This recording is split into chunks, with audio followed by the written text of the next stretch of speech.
Good morning. I almost said good afternoon. I actually time. Um, Before I get started in my remarks, I just want to say a few words while I'm holding the mic. One, I want to take an opportunity to thank, and I'm going to ask this entire board to join me in thanking David Wax for his leadership in all the ways he has provided it to this movement since he took on the role of chair, but certainly in the months that I have had in this partnership with him, I just want to say we are all deeply indebted to you, David, for your leadership, your support, your humor, your menschiness, and everything that you do for all of us. So, David, welcome.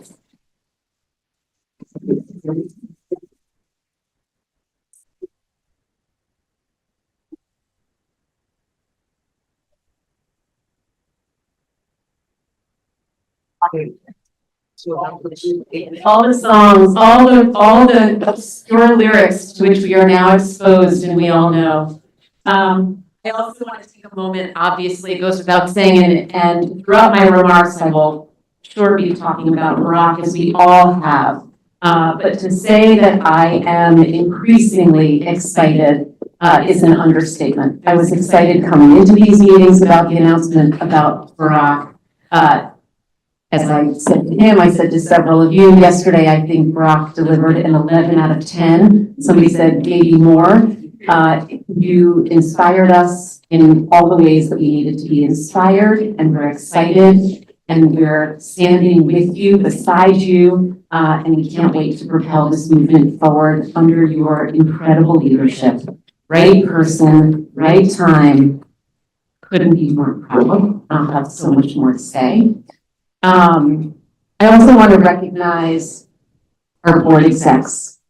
And I want to thank Addie, Bill, and Andrew for stepping up. And David said this, we're hoping that this will become a permanent feature of our board meetings, to hear a view from the field, to hear from our board execs in a rotating way. We weren't sure. We didn't know exactly what the tenor of the meeting was going to be. You never know. And I just want to thank them for their candor, their remarks. And I want to thank all of you for the questions and the comments. But it's so important. And to all of them, not just the three of them that spoke here, but to all of our board execs who have been incredible partners and guides and voices to me, helping to guide me to make sure that I have been getting that view from the field that I so deeply need right now. And I think you're going to see that reflected in my presentation and remarks today. I also want to take a moment. I'm going to ask the members of the JCC Association staff team in the room to please stand.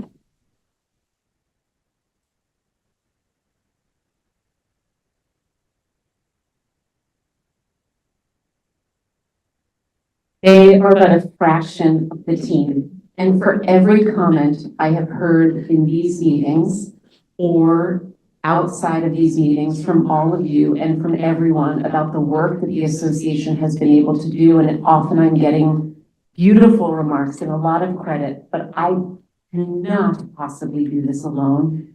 To say that I stand on their shoulders is an understatement. We work in close and deep partnership.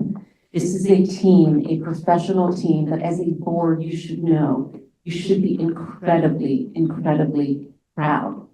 They are passionate. They put in more time and hours than I am comfortable asking of them, truly. And it is remarkable what they have been able to hold and do with as much grace as you give me credit for holding in this role. I couldn't do it without them. And so to those in this room, to those at the office, to those around the world, with our Israel team too, I just want to say it's really a remarkable professional team. I'm incredibly grateful that they have held it together and stayed together through this really challenging transition. So just some important thank yous. And it goes without saying to the rest of you in this room, I could actually spend my entire set of remarks probably going person by person. That's not what we're here to hear. But I really could to just say thank you so much from the bottom of my heart and the bottom of our hearts for everything that you do and everything you've done, all the presentations, for this meeting, all the prep, all of it. So thank you. As I transition into the report itself, today I'm doing a little bit more of a traditional report, I want to say, than I have for the last couple of meetings. There's been a lot going on, and you should hear about a lot of it. We will obviously have an open forum afterwards, which will give us an opportunity for things that I don't get to talk about, because I can't possibly do it all. But if there are questions about these things or other stuff, you will obviously have an opportunity to do that. But it was important. There's a phrase that I've been using and that we've been using on the leadership team more often than I wish we were, which is sort of like building the plane while we're flying it. It has felt that way many times. I think yesterday when Sandy was talking about the stakeholder presentation, we were talking about the need for a framework, things not exactly being in the perfect order all the time of where we would have wanted it. That's the nature of the work right now. That's what we've been doing. But I want to take you through what these months have been really since April 1st. And to do that, I am going to take us back for a moment. I want to go back to where we were in May, the last time we were together. I was actually just reminding, Jay and I were talking, if you recall, last January, we didn't meet in person, right? Daron was still in Israel. This meeting took place on Zoom. That meeting that we had at the beginning of May was the first meeting we had had together in person in a long time. And I shared with you some feedback that I had heard starting in April. Really, it was before April, but officially, if we say, when I started on April 1st in this role, this was the kind of stuff I was hearing. I'm not going to read it in great detail. This is old news, folks, right? We already heard this, but we heard from the field. I was hearing that views were all along the spectrum. You heard this reflected again. We clearly knew that we had slipped up. We knew that we needed to listen. We knew that people were telling us that there was a strong feeling that not everybody had equal access to what was going on at the association, and a strong perceived misalignment between the field's needs and what JCC Association's priorities or seeming priorities were. Deep misalignment. There was a lack of clarity. Who do I call? What's needed? Who do I call? And there was a consensus that even though we had distinguished ourselves during the pandemic, our star had been falling. We were not distinguishing ourselves nearly in the same way. And this one was really painful for me, that JCCs were telling me, in different words, this was the way I categorized it, that they no longer saw their reflection in the mirror that we were holding up of them. How painful. How painful. You just heard Jill so beautifully talk about the role that JCC Association can and should and does play when we're doing it right in supporting the local community. That's where we were. I'm trying to click two things so that I can see and, hold on. We were in crisis. There is no question that at the beginning of May, we were in crisis. And these are some of the things that we heard. Should we cancel J Summit? I'm actually going to say it differently. I was on the front end of the spear as people were saying we should cancel J Summit. And I was like, no, we should not. Right? You see, I'm going to talk a little bit more about that. Will JCCs walk away with no clear value proposition? JCCs and camps no longer see value in affiliation. Can we recover from the financial losses? Almost $2 million in 2023. Can we actually recover from that? Will JCC Association survive this moment? Many of you described it to me as an existential crisis that we were in. Wasn't the word that I was using. I really didn't in my heart. I don't know if it was faith, hope, Pollyanna, dream, but I refused to give up on the notion that we could pull this back together. I refused because, look, it's us. We weren't going to give up, and we didn't. And J Summit really was a huge corner for us to turn. For those that were there or heard my remarks, I'm going to pick up on something that I said there. I spoke about dominoes. I'm not going to talk about dominoes today. Other than that, to me, as I look back on this period, J Summit really started an important domino effect for us.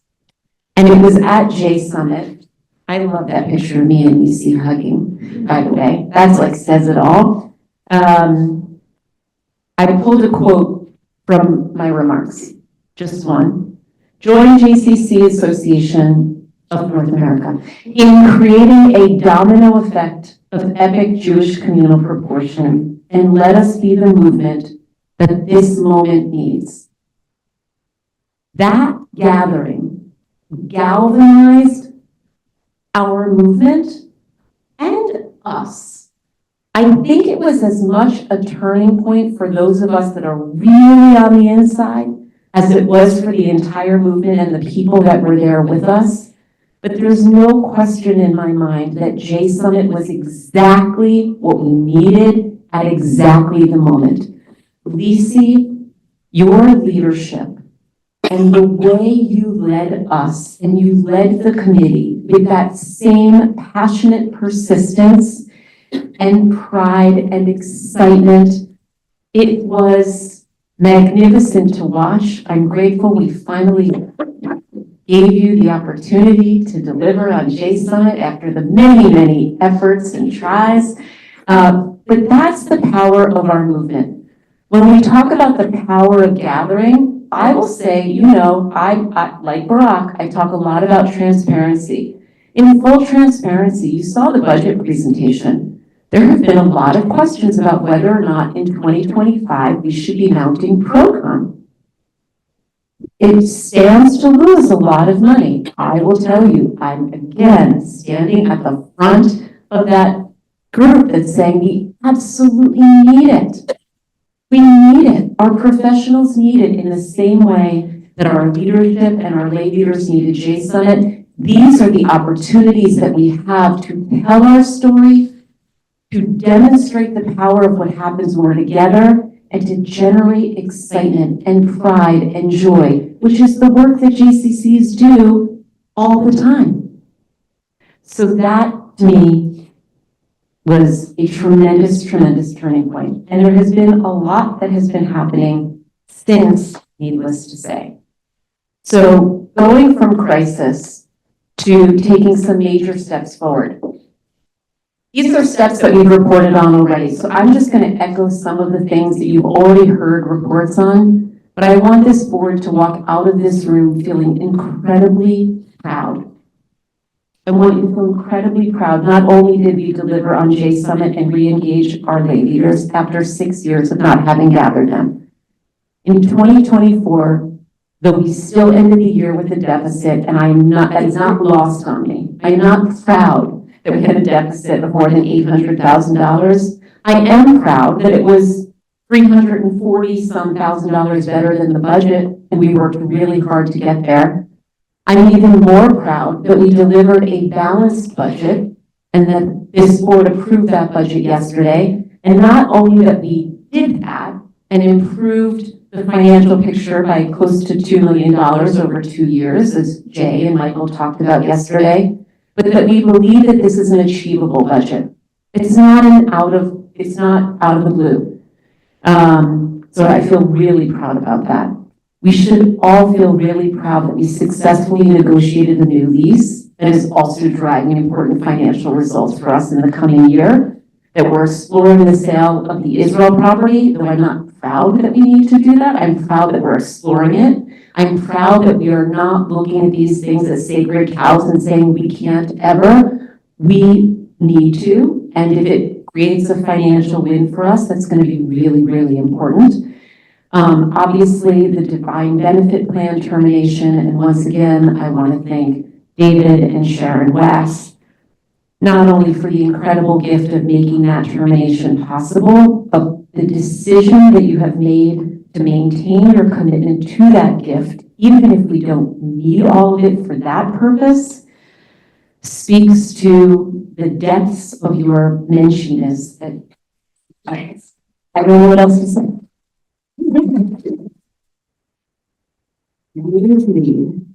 This is an important period where we have re-engaged execs across the field. I'm going to talk more about that. We've steadied JCC relationships. You heard it from our colleagues just a little while ago. Andrew articulated it perfectly. There's a split, and it's not an even split. There's a split, and there's a range of feelings along the way. But I'm going to say, compared to where we were, we've brought the temperature down. It was at a fever pitch in the spring, and it is. Yeah. Maybe I shouldn't have said that. And that's why you're all wearing scarves and jackets. That's how good we are. We haven't talked much about who else but me would really talk about this, but this has also been a period to re-engage the senior leadership team, which not only needed to be re-engaged under my leadership in this way, but it was really an important moment. You all know change begets change, and change can be really uncomfortable. It can be really hard. For the senior leadership team of this organization, when Jerome left, it was really hard. I was not the only one having these conversations, clearly, and we needed to figure out how we were going to work as a transition team and a leadership team, both within and outside the association for the movement. And I'm really proud of the work that we've been able to do and incredibly honored that these are my colleagues. We formalized a stakeholder framework, I believe is the word of the day, and an affiliation plan in partnership with the field. So what we approved yesterday, and this is a critical talking point for me around the stakeholder partnership, is that we did that in partnership. We took the feedback from J Summit. We took feedback from our board execs. We took feedback from other execs, and we were able to bring that framework forward and get it approved. And needless to say, we have an outstanding incoming president and CEO. And it's incredible that all of this has happened, all of it, in the last few months. So kudos to all of you. We have a lot to be proud of. And some of that is obvious how we got there, but I do want to spend a little bit of time talking about what I've been doing, the things that I have been seeing on how we got to some of these places, how we brought the temperature down, if you will, and what has been going on. So, David, I loved your phrase, I borrowed it yesterday. You talked to us about creating a valued value proposition.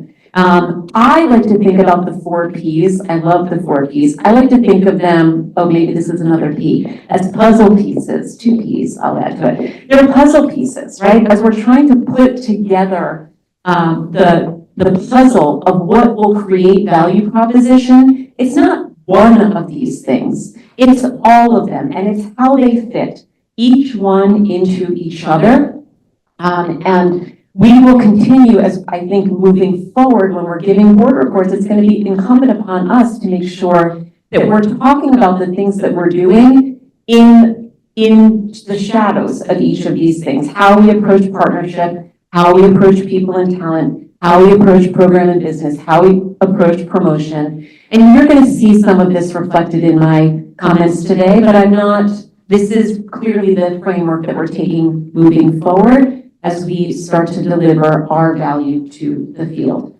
So let me start with how have we been doing this? A lot of relationship building and listening. So I'm going to walk you through this. There's a lot here. You can't possibly read it all. You're not intended to read it all, and you know that we will make these slides available to you. What was really important that I shared with you, this is where I've been. Just me. This is not the team. This is not, and that's not like, oh, look where I've been. I'm making a point that everybody on our team has some version of this, certainly the senior leaders of our team, whether we have been visiting in person or on Zooms, in conversation, we have been in relationship, building relationships, and listening very, very carefully. This is since September.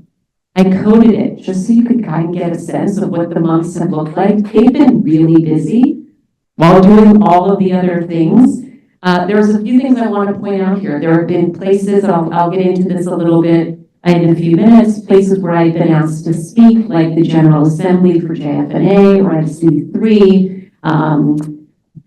This represents visiting individual JCCs, being a part of the Southeast Regional Conference, an opportunity I had with Mark Young to go to Asheville, North Carolina after the hurricane, but been on the road. Part of that work is promoting the work that we do, making sure that I'm there representing you, representing us, representing our movement, but also and always listening. It is a feedback loop that goes in both directions. So every one of these visits, every one of these meetings, every one of these conferences gives me an opportunity to also listen and bring that feedback back. Also, in the lower left-hand corner, I have a list of some key stakeholder groups. I think it's worth noting, and this came up a little bit on the panel, there are, within our movement, across our movement, there are subgroups that I have tried to engage as subgroups because they're really important, and sometimes there's nothing that replaces the one-on-one. Having the opportunity to be in relationship and in conversations with these groups has been invaluable. Our board execs, as I said before, we've been in regular conversation. When I was out in California, the opportunity to sit and meet with our Bay Area execs, our Florida execs. I got to spend a little bit of extra time when I was at the Southeast Conference, but I've also been on Zoom, and Scott knows that. And Scott, you all call yourselves the Florida Mafia, I believe, so I'm not quite a member yet, but maybe with Dory retiring, there's like a little bit of room for me to come in. I want to thank Leonard for helping to gain access for me to speak to our New York execs. I think many of you in this room, if not all of you in this room, have heard or know that it's been a group that's been hard to engage. Leonard's smiling, not always. It's been a group hard to engage, but I've been working directly with them and in close partnership and in conversation with them several times, individually and as groups. Our independent camps, as Bill said, I'll speak about that in a moment. If Monica's still on, I'm very proud to say that Monica and Monica's our new board member representing JCC Global, but she's in Mexico City, and she and I begun conversations about the potential to engage Mexico City in our affiliation, and I know that David has talked about that a lot, to be truly the North American agency to represent Mexico City. And then there are obviously many, many more individual conversations that have been happening in between, both in person during these visits and certainly on Zoom. A lot of conversation. And Bill, I'm glad you said everything that you said. I'm going to echo some things. So this goes to show, I think it's beautiful because I didn't know exactly what Bill was going to say this morning, but I think it goes to show the alignment, dare I say, right? Where there was once misalignment. So on the left, if you see, Bill alluded to the fact that Carrie and I and a few of our other colleagues were at the Jewish Camp Summit. I cannot believe that was only last month. The Jewish Camp Summit was the combination of Leaders Assembly and JCamp 180 coming together for the first time in Chicago, doing their conferences, not actually together, but adjacent to one another. And we had an add-on day for 24 hours. We had more than 70 JCC camp professionals, day camp and overnight camp professionals and leaders. And 9 out of our 11 independent camp CEOs came together also for a special dinner, and Michael flew out to join us for that because we were talking to the 11 independent camp directors about and CEOs about stakeholder and about what it means. And between that dinner and the conference and all the conversations we've been having, we've been listening carefully to our camp colleagues. I'm going to repeat some things that should sound pretty familiar because I think Bill hit on most of these things. Importantly, our camps want the recognition that they are a vital part of our ecosystem, a vital part of what it means to be part of the JCC network. And for us to nurture, us JCC Association, to nurture and elevate them, and to leverage them as a source of talent. It's not only in the same way that we talk about leading and serving our movement, we have to think about that specifically through a camp lens and what that means. And when we think about pipeline and talent, camp provides a tremendous opportunity, and Carrie talks about this all the time, and she certainly talked about it a lot there, and making sure that we're creating specific programs that enable us to foster that, to train, and think about what that pipeline can do to feed our entire movement. They want to be convened. The overnight camps want to be convened. The day camps want to be convened. Sometimes they want to do that together. Sometimes they want to do that separately. But we can no longer afford to only think about convening them as a segment of the larger convenings that we do. We really need to dedicate, because it's a different business, just different.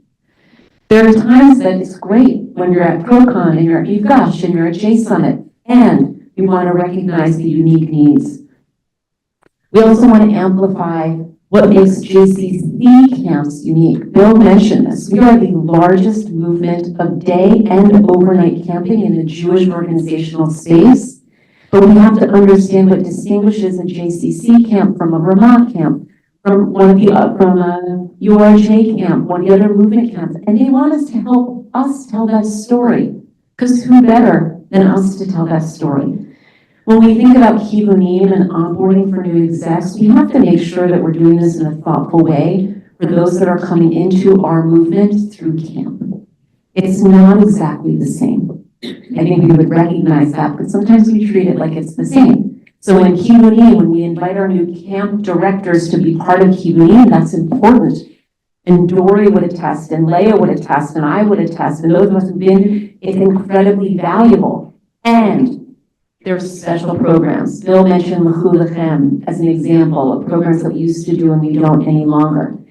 And a dedicated professional or dedicated professionals to the camp agenda. For those that have been around for a long time, you know that there was dedicated staff at JCC Association. This is the one thing I have heard from our camps over and over and over again, and it's not symbolic. For a while, I will admit that I thought maybe it was just symbolic. Maybe that they thought because we didn't have a dedicated staff person, that was the symbol that we didn't care. I have come to appreciate that having a dedicated professional on the camp agenda is not only an important symbol, but we all know this, right? We say the same about development. We say the same about early childhood. You can't really get deep into the work if you don't have somebody who's thinking about the work through that lens all the time. What I said to our camps very boldly, I believe strongly in having a dedicated professional or professionals. Them being in, especially for our independent camps, on the stakeholder model, giving us the financial resources through that to enable us to hire maybe that we may not get there till 2026. And at the time last month, we didn't know it was yet Barak. How wonderful that it's Barak and somebody who cares as much about camping as I do and more. It's in your kishkas, I know. But that's so important. And lastly, what Carrie and I heard for days was come visit us. And so I want to invite this board. I was so inspired and excited, David, about the conversation we were just having about potentially bringing our board meetings back somewhere outside of New York. We had been hearing after being on the road a lot that people wanted to come back to New York. So we'll have to revisit that. But we heard from our camps last month that they wanted us to come visit. And they want you to come visit. They said to us specifically, we don't know that the JCC Association's board understands our work. And we said, we believe that they do. And increasingly, there's more people on this board who represent camp. And Ed Atkins, I want to thank you for the work that you and your task force did, sharing what we were calling the blue sky. There's a lot of work to still do to create a blue sky vision for what this camp agenda needs to be. But Carrie now has a list of overnight camps and day camps that want to receive tours of this board. Following this meeting, as part of our follow-up, we're going to follow up with you so that those who are interested, we're envisioning this summer trying to do this not in just like one-off, like sending you like we'll make an introduction. We want to see if we can create, if there's enough interest, we want to create a little bit of a roving tour of our board to go and certainly our staff, we can think about who else we want to include, but to go and see some of our camps in action this summer, and we would love for you to be a part of that and to do that. Lastly, on this slide, you see that there are a number of organizational logos at the bottom. I'm not going to talk about each one. I do want to just note, because this is so important, we have been in close partnership with each of these other agencies that are also in the camp space. Partnership is a big part of what we do, as you know, across everything. We are continuing to work in partnership with each of these networks, so that as we think about how we're going to deepen our engagement with camps and our investment in camp, that we're not taking space that we don't need to take, but we're filling the gaps and filling the voids and taking the rightful space that JCC Association can uniquely do in partnership with the others. Bill, did I forget anything? Thank you. You're welcome. Thank you. So how else have we been doing this? Raising our profile. I said before when I showed you the maps, some of the places that I've been, I think Sue Strait is somewhere on our screen. I just want to say there's a photo there with Mark Shapiro and Sue and I. What an honor it was to be there as Sue was being honored by their federation. It was really a magnificent event, and I was so honored to represent you and all of us. It was wonderful to have you. Very proud to speak at Z3. I was very proud to be on a panel at the GA. I was very proud to be with Carrie and Jamie Simon and others at the Camp Summit. I was very proud to be at one of our regional conferences, and I'm going to talk about regional conferences in a moment. These are really important moments. And again, this was just where I have been. I could have slides and slides to show you where our team has been. It is so important. And it has been so important to me, and this is the message that I want you to hear, that we've been raising our profile and we have been invited into spaces and places that we had not necessarily been invited recently or in a long time. And it matters a great deal because it's very reasonable that while we were in transition, that people would have thought we didn't necessarily need to be there. But we have continued, and you have continued to make sure that people know that our voice matters, that this movement matters, and it's been a tremendous, tremendous opportunity to, again, listen, to be out and to raise our profile. I'm very proud to say that also next month, Conference of Presidents, I will be joining their national leadership mission in Jerusalem. Barack and I talked about this. We need to, again, honor the fact that Barack still has some things to do. So next time it will be Barack's chance to do this, but I will make sure that with the Conference of Presidents, that we will continue to be there, to be seen. I have been working very closely to show up on all of their monthly gatherings. I have been part of the Jewish Together Coalition very regularly that JFNA convenes, of all of the other CEOs of major Jewish organizations also. We meet at least monthly, but that has also continued to keep our profile up in the places that it needs to be.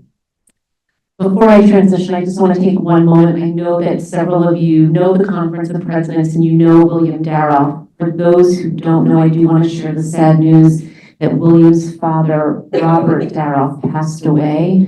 We received a notification on Sunday, I believe it was. And so for those who know William, if you want to reach out, if you don't know how, you can certainly see me or David afterwards, but our condolences, and obviously may his memory forever be a blessing.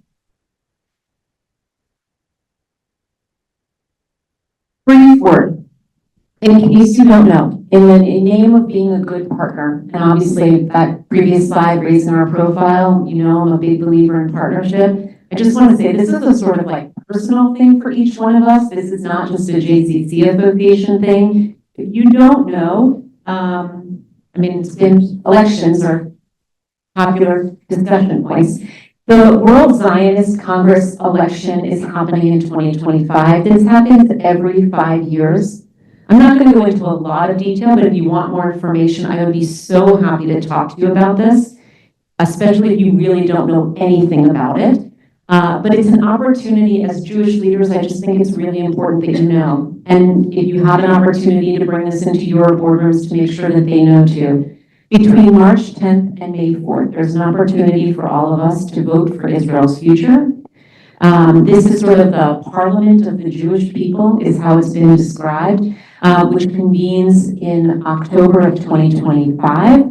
But it's a chance for us to vote for the delegates to the 39th World Zionist Congress. Again, that's what's taking place in October of 2025. There's a way that you can go. There's a place, obviously I have, if you have questions, an email. We can certainly send out some information too, so you can go online and figure out how to do this.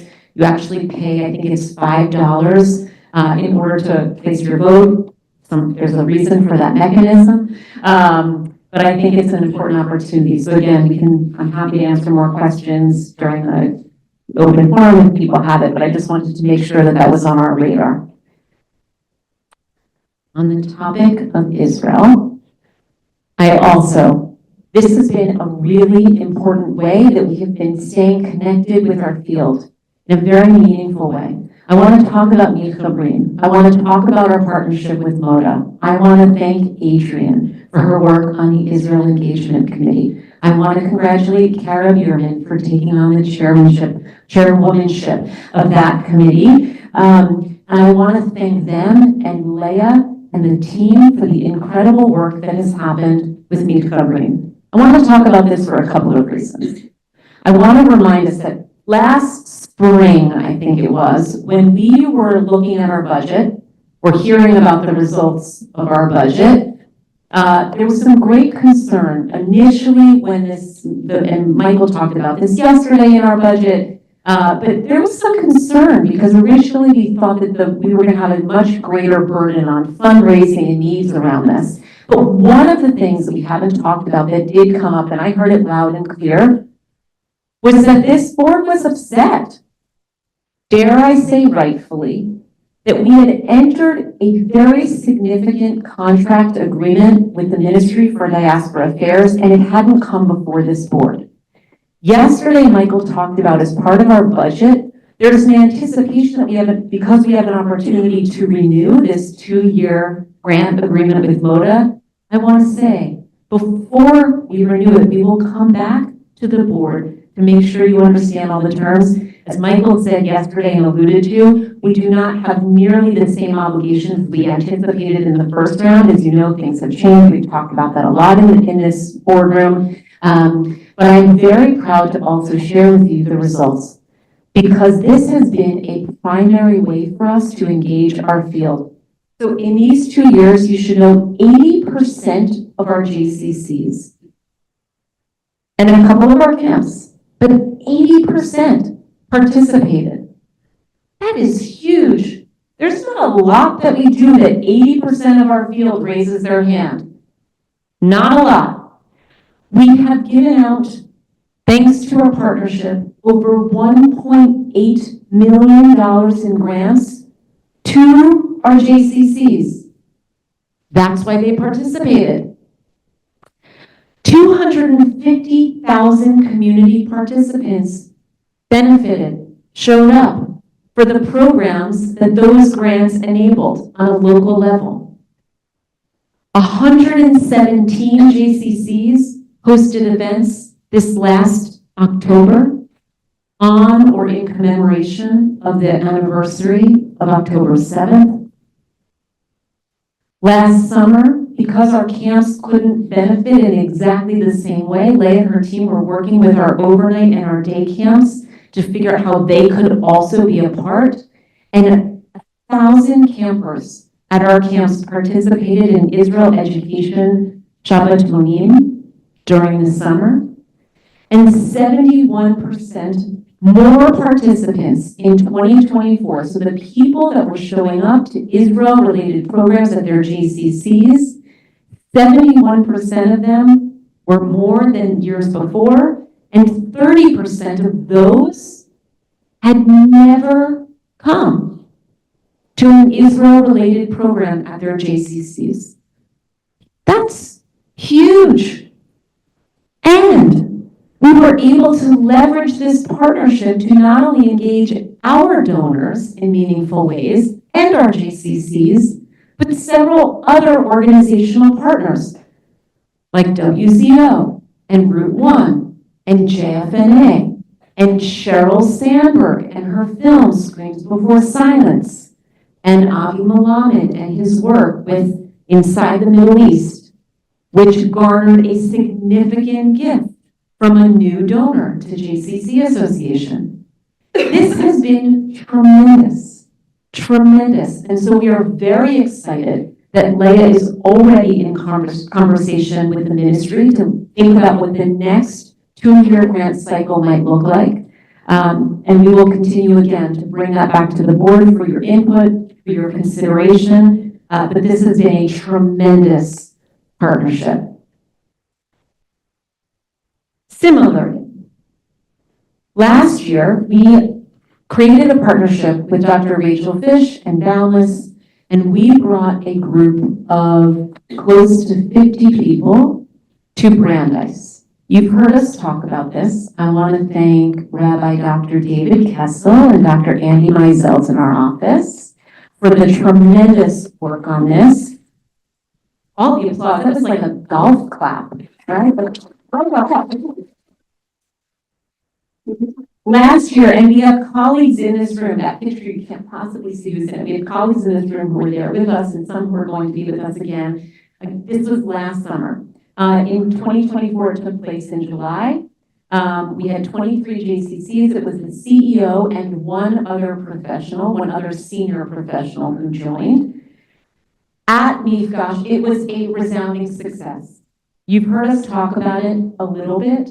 We talked about it in September a little bit. David is here if you have questions, and I'm happy to do that again as part of the open forum. We could talk a lot, but it was so important. And for the execs and the senior professionals in the room, they have continued to stay engaged with Rachel Fish and with David at Mifgash. They demanded a reunion. So we're dedicating time and space for them to come together. They request, at their request, Rachel Fish is on the agenda for Mifgash to make sure that she's also going to continue to do more training and support for our entire movement and its leadership. Rachel has also, once again, you should know, Rachel Fish in particular took this on. We didn't pay for it. We did not go to any funders. Rachel did. Rachel got Brandeis to cover accommodations. She got donors to cover her time and the time of the other speakers. And the participation of everybody that was there. They are only paying for their travel together. We're doing it again.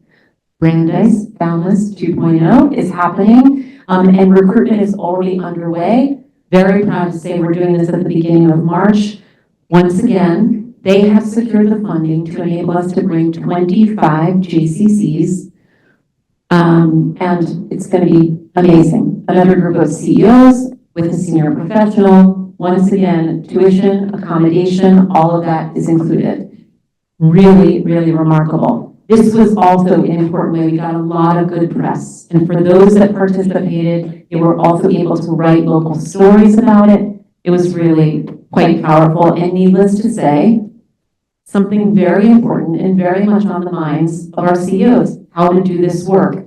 And as it was said on the panel before, I think, Andrew, you talked about being able to sort of flip the story from just like a worry about what's the tough stuff, but really telling the story of Jewish pride and Jewish joy. That's a lot of what that time is spent doing too, but making sure that our execs and our senior leaders are prepared with the right language, knowledge, and information that they need.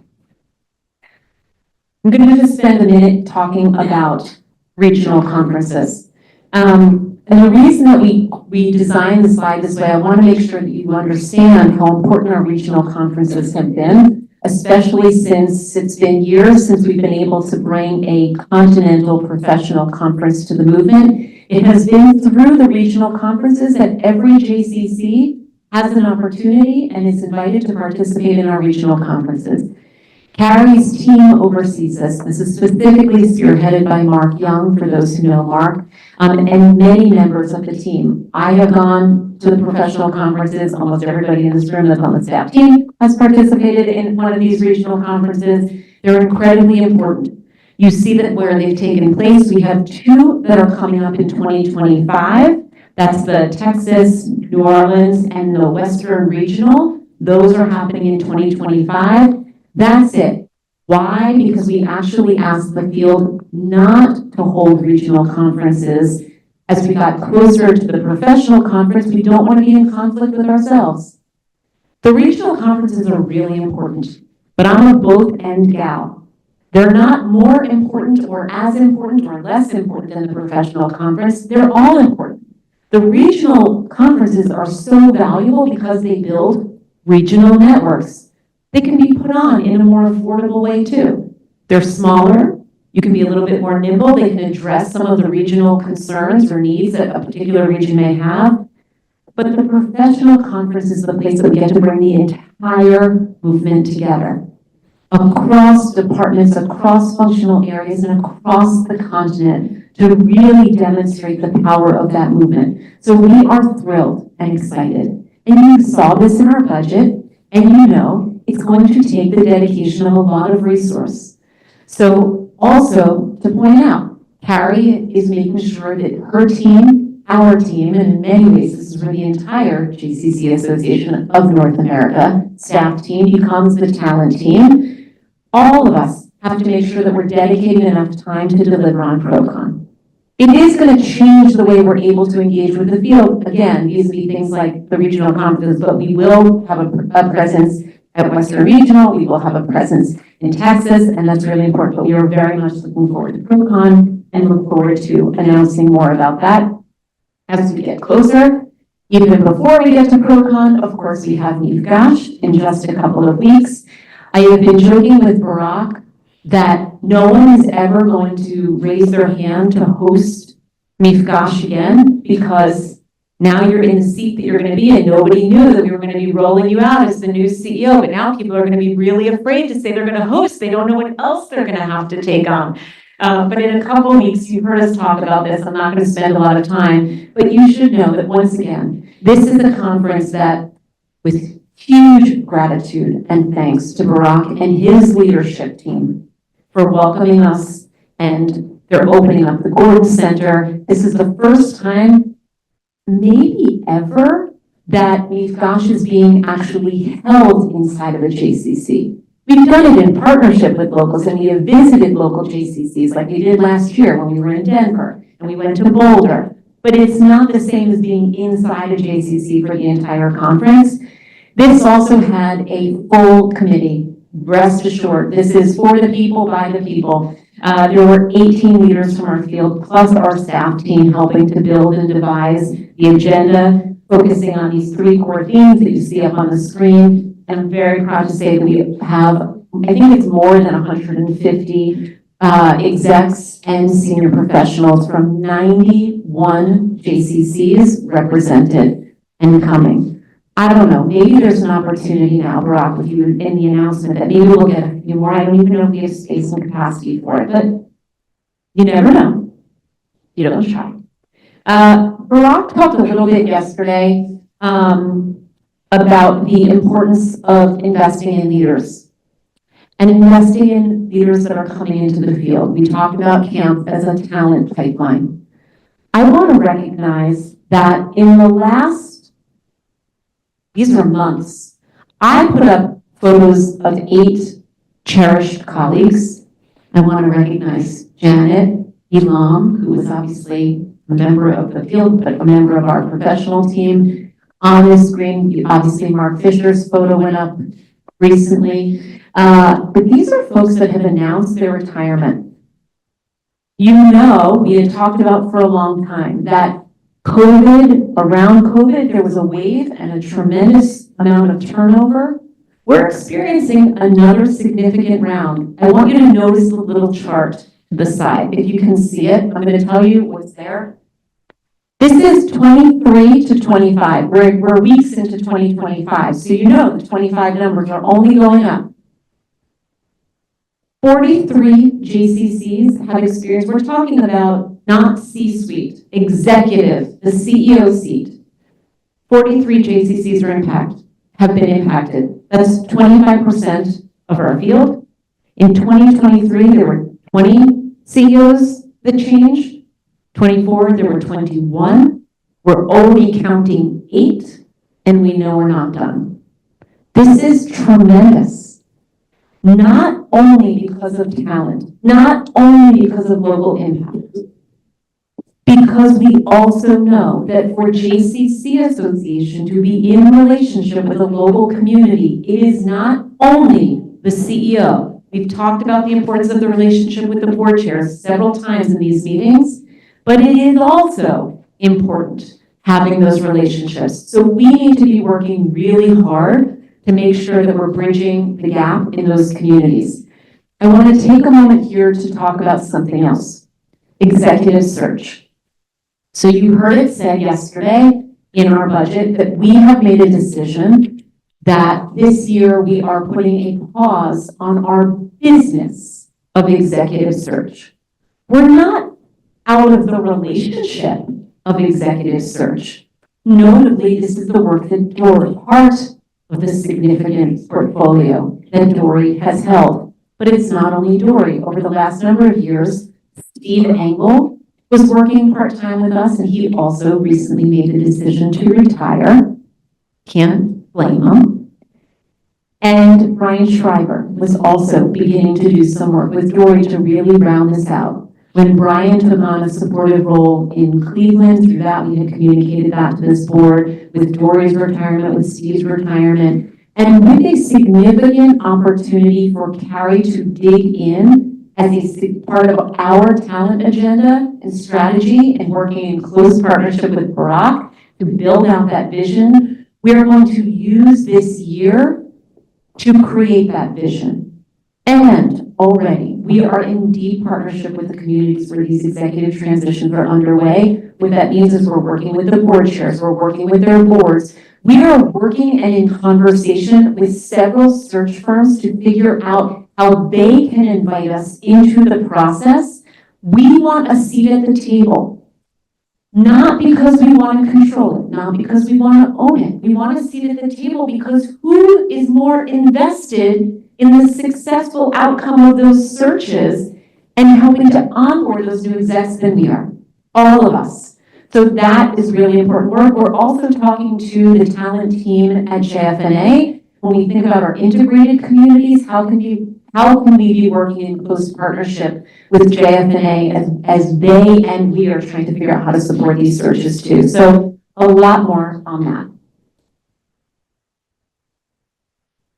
I'm going to start to talk quickly or we're going to run out of time, but I want to just touch on a couple of things because a lot of what we've been doing, I just gave you some numbers on the search, on the transitions.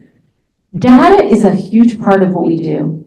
I want to thank Gabe and his team. The work that the experienced team, who sort of joked for some time, and we get these, what's the experienced team? What does the experienced team do?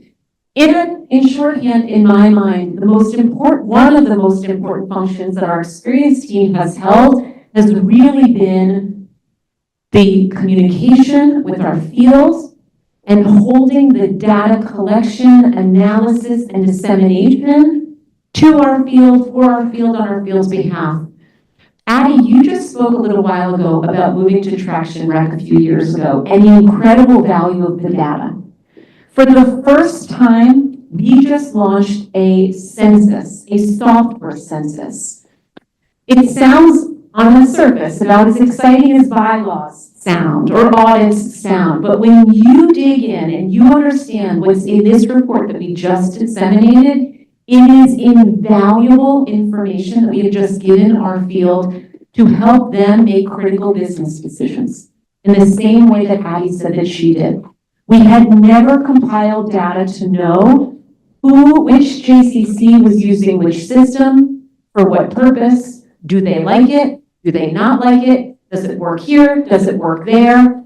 The discovery that across 170 JCCs, and not all of them responded, but enough of them responded that we could extrapolate and know. I think there were like 243 apps that our JCCs are using, distinct. There is a tremendous opportunity for us to understand better the needs, for us to represent, for us to then build partnerships and relationships with those companies, potentially to scale benefits for the entire field. So, huge piece of research and data.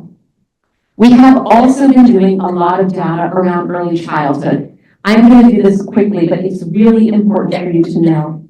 This year, before we did the software census, Veronica Maravenkin and team, in partnership with the experience team, a very comprehensive survey of our early childhood centers. And we had an exceptional response rate. And I want to tell you, it was a long survey. This was not light work, but 80% of our field responded because they know that they also needed this information. And now we have, it is a 126-page report online, but with critical data and findings across, I'm not going to read them all, you can see the areas on the screen, but critical areas that are helping Veronica and Lisa on the Sheva team think about how to support. It told us what our early childhood centers need, it told us what's working, it told us what's not working, it told us where the gaps were. It is informing the way we are approaching the work right now. And we used that data, I think it was on a slide yesterday, that we got a $50,000 increase from Crown Family Philanthropies for the Sheva Center. That was driven by our ability to report on the data that we had. So the data is good for the field and it's good for us because we can tell our story better. Also, in the world of Elevated, our other critical work around early childhood. Huge thanks to Jeremy and his family for being a vital partner and funder of this tremendous work. Orna Siegel and team, in coordination with the marketing team, are putting together this impact report. I know you can't possibly read that and see that, but I want you to understand how much data we have already. And we are continuing the work of this pilot to make sure that we continue to identify ways to support the recruitment and retention of early childhood educators. Happy to answer more questions again as we get into the open forum, if that's an area of interest. But I want to make sure to just get through a couple more things. Amplifying our stories. In the world of data, one of the very important areas of data that we hold and collect is the way that we track our PR impact. We use the data, we use the stories, we use the times that we're in the field to make sure that we are telling our field stories. You may recall a decision that we made to bring our PR function in-house. We used to partner with West End Strategies. We made the decision under Joanne's incredible leadership to bring Lauren onto our team. And while it's really interesting, if you look at the first data point that our press mentions are down, it looks like from year to year, the quality of the engagement of our partners and the quality of engagement with the field to amplify our stories in a meaningful way has actually increased our reach incredibly from 2.8 to 3.8 billion. And to the total publicity value has also gone up incredibly. Very, very proud. That's not it, folks. Everything I just went through doesn't even scratch, I mean, it absolutely scratches the surface of what we do, but there's a lot more work that we are doing. I didn't even get to talk about JCC Maccabi Games. I didn't even talk about the incredible work that we're doing with JWD. I didn't even go into all of the philanthropic and development work that's happening. I didn't go into the way that we communicate with our field and engage our field through things like the briefs and other things. I didn't talk about all of our cohort training programs that are so valuable, like Kivunim and the Martin Pear Fellowship, Marantine Fellowship. The list goes on and on. There is a lot that is going on. There's so much that we can be so proud of. And there's a lot to do in the next 6 months. So I'm gonna round it home, I promise. I want to just talk about where we're going to be, where my focus is for these next 6 months. It's really important, and I wrote that we're going to begin the transition with Barack. We have a lot of work to do. Barack's list is getting longer and longer the longer he sits in this room. He's so brave for not leaving yet.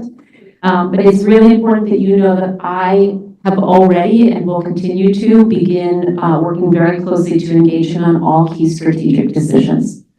We need to operationalize the implementation and rollout as stakeholder. We talked about that. And that is critical work that we do with the field. It's really important that Michael and I are working in close partnership to ensure the financial stability of this organization, that we are meeting the guidelines of the budget that you have just approved. We need to deliver on Youth Gosh and ProCon and all of our cohort experiences. Talent is a major focus. We need to define the new space. Barack has already given input. He will continue to give input. It's really important that we have it, but Michael, several members of Michael's team, and I will be working closely to make sure that that's all underway over these next several months. We need to align our staffing, both to our organization's needs and budget guidelines. We need to focus on donor engagement, current donors, future donors, former donors, and we need to look at all the key fundraising opportunities that we have, and we need to tell this story and make our donors as excited as we all feel. And we need to maintain our engagement with you, with the field, with the senior leadership team, with the staff. A lot going on, folks. And I love this picture. I think, Randy, you get credit for taking this picture. It's not the only one Barack and I have, but I love this one. It's one of the most recent ones. We took it at JCC. As I pass the baton, I'm gonna end here with a heartfelt note. Many of you have asked, and it's a segue to an open forum to say the least. Many of you have asked me privately, one, how am I feeling?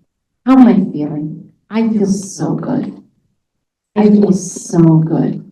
I am so relieved. I'm so proud. I couldn't be more excited for this organization. And I'm tired. I'm really tired. I was tired before, but I'm tired. I'm not going to belabor this point. I wanted to share with the board, and I said this to David, in full transparency, it's really important that you know where my head is. My heart, you know where my heart is. But Barack and I have talked about this too. I anticipate that at the end of the formal transition, when Barack joins the organization at the end of June, that I'm going to step away, not because I don't believe in the work, and certainly not because I don't believe in Barack as our leader. And I will ensure, and there's no plans. I don't know, there's nothing yet that I know that I'm doing. But I want to make sure that the leadership team has the space that they need, that Barack has the space that he needs, and that I'm in arm's reach enough that if there's anything that I can do to be of use to Barack, to David, to all of you, to the senior team, you know, I'm not going far. But I wanted to share with the board that I made that personal decision, and it's with a heavy heart, but I think it's absolutely the right thing for me and my family at this time. But with that, I want to end where I started, which is to say, I am filled with gratitude. I'm filled with pride. We have done so much in a short period of time. And if we can do this in a short period of time, knowing where we were in May, buckle up, folks. The future is really bright. Under your leadership and your partnership with Barack, Sandy, I loved what you said yesterday. Barack is absolutely the right choice for us. Let's make sure that we're delivering to him that this was the right choice for him. So, thank you.